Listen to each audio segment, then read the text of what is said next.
All right, let me take you to another point very so well that in the public domain. Let's allow this go back and forth. I was about to tell you what happened in Oshogbo. All right, make it brief so we can move to the next before point. the rerun. A chieftain of the PDP in Oshogbo, Alhaji Fatai Dekola, was arrested by the police while soliciting for PVC cards. The police issued a statement saying that 62 PVC cards were found in his possession and he was arrested by law enforcement agents. But not even before his thugs and hoodlums around him engaged the law enforcement agents in a shootout in Alekuwodo area of Oshogbo. PDP had been buying PVC cards.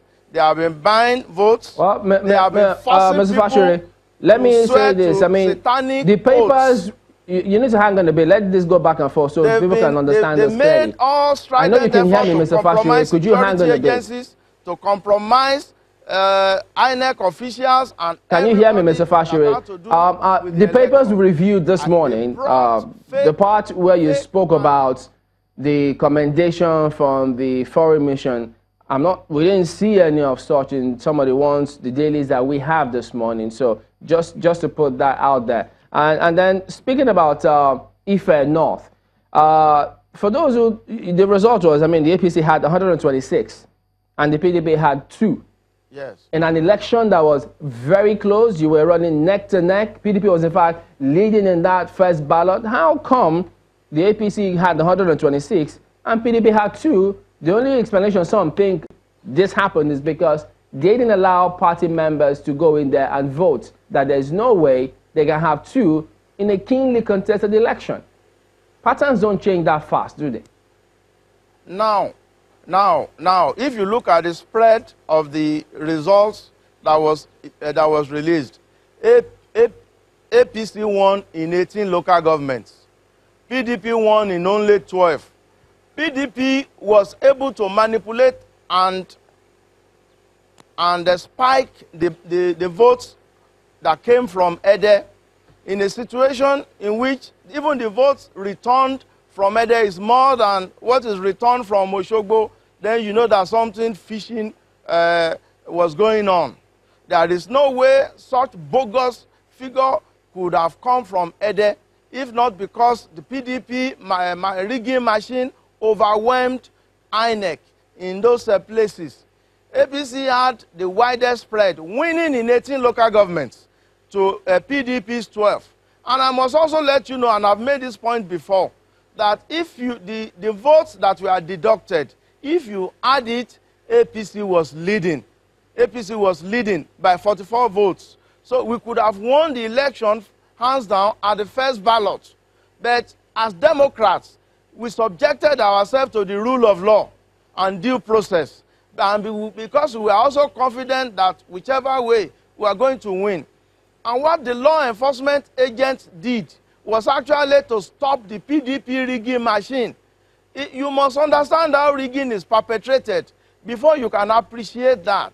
You should not listen to PDP crying wolf because it was defeated and his rigging machine was frustrated. No, PDP was frustrated. PDP perpetrated violence. And I'm really surprised that that reference was not made to this. The governor of Kano State, that's the chairman of the APC election council on Oshun, his car was destroyed. The car was kite. I mean, it's an armor-plated car, but it was totally destroyed by PDP agents. The man barely escaped by whiskers with his life. This happened yesterday in Oshogbo. It was PDP who did it. Now, there are several other incidents of violence. In Esaodo, a member of the APC, in fact, a party agent of the APC, was stabbed to death by PDP agents. He died the following day. That was on Saturday of the 22nd. There are several other pockets of violence unleashed on the APC. Okay. So when PDP is crying wolf, it's actually a smoke screen for what they were doing underground.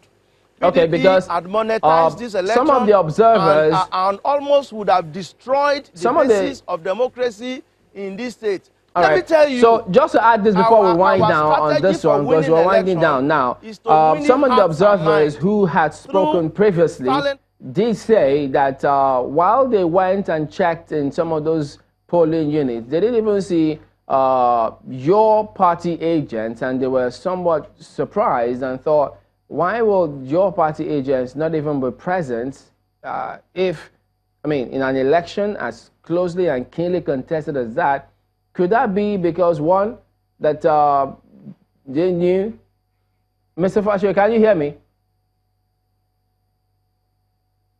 That you are going to commission your correspondents to go and investigate this, because it's very clear. And the public must be very, very aware of this. This does not start today. Can you hear me, Mr. Fasure? PDP had actually embarked on this strategy and had been using it to actually undermine and subvert democracy in Nigeria.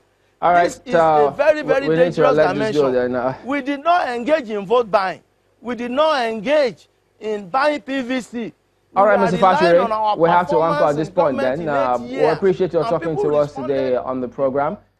Mr. Sola Fasure is a media advisor to Osun State Government.